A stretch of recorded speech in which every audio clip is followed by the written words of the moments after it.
पुराणों के अनुसार आमल की एकादशी का व्रत रखने से अपार पुण्य की प्राप्ति होती है।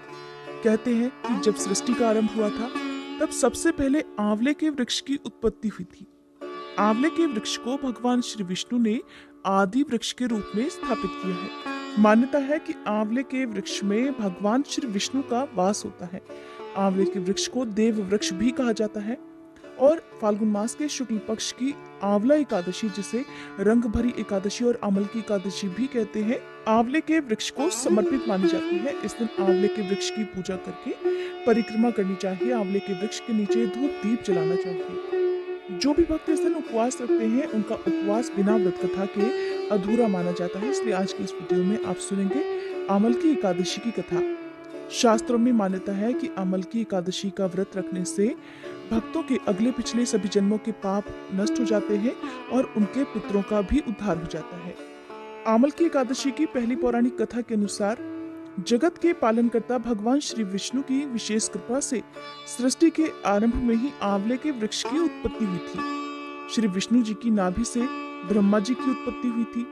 एक बार ब्रह्मा जी के मन में स्वयं के बारे में जानने की जिज्ञासा पैदा हुई कि वो कौन है, उनका जन्म कब और कैसे हुआ। इन्हीं सारे प्रश्नों का उत्तर प्राप्त करने के लिए और अपनी जिज्ञासा को शांत करने के लिए श्री ब्रह्मा जी ने परब्रह्म की कठोर तपस्या प्रारंभ की। तब ब्रह्मा जी की तपस्या से प्रसन्न होकर परब्रह्म श्री विष्णु प्रकट हुए। अपने सामने साक्षात श्री विष्णु जी को देखकर ब्रह्मा जी की आंखों से खुशी के आंसू बह निकले। ब्रह्मा जी की भक्ति भावना से भगवान श्री विष्णु बहुत प्रभावित हुए और तब ब्रह्मा जी के आंसुओं से आंवले का वृक्ष उत्पन्न हुआ।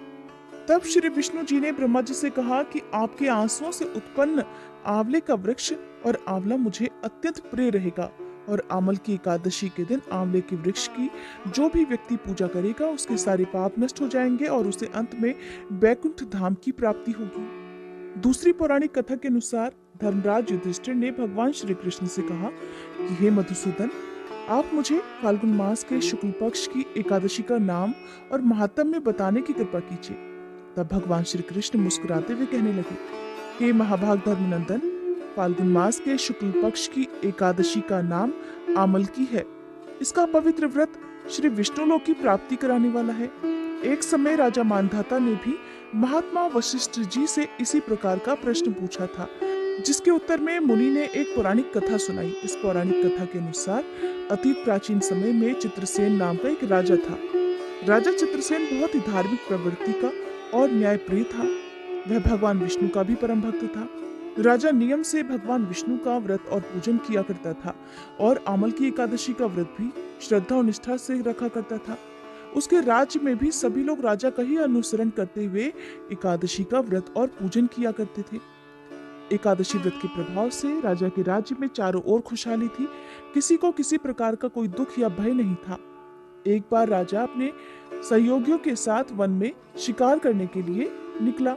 शिकार का पीछा करते करते राजा जंगल में बहुत दूर निकल गया और रास्ता भटक गया। तभी अचानक राजा चित्रसेन पर बहुत से म्लेच्छों ने आक्रमण कर दिया।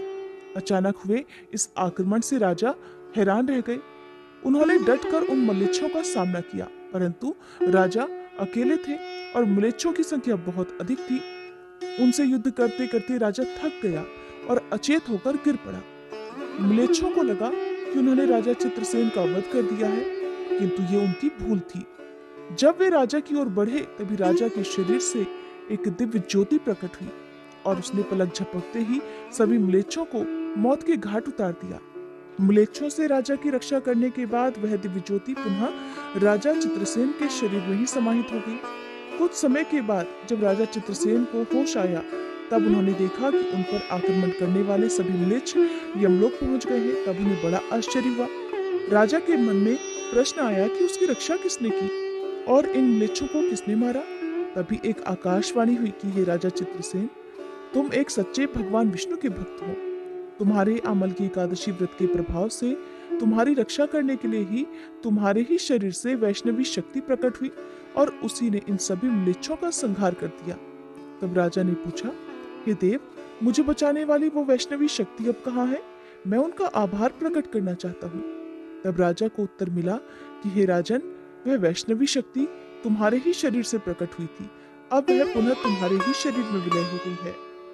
तब राजा प्रसन्नता से वापस अपने राज्य को लौट कर आया और उसके बाद उसने पूरे राज्य में घोषणा करा दी कि हर कोई आमल की एकादशी का व्रत विधि विधान से करे और इस दिन भगवान विष्णु का पूजन और रात्रि जागरण भी करे। इस व्रत के प्रभाव से भक्तों के सभी दुख दूर हो जाते हैं, उनके शत्रुओं से उनकी रक्षा होती है। संपूर्ण तीर्थों के दर्शन से जो पुण्य प्राप्त होता है और सभी प्रकार के दान देने से जो फल मिलता है, वह सब आमल की एकादशी का उपवास करके द्वादशी तिथि को आंवलों का दान देने से बड़ी आसानी से प्राप्त हो जाता है। ये थी आमल की एकादशी की कथा। कथा पसंद आई हो तो हर बार की तरह वीडियो को लाइक करके, अगर अभी तक आपने चैनल को सब्सक्राइब नहीं किया है तो जरूर कर लीजिएगा।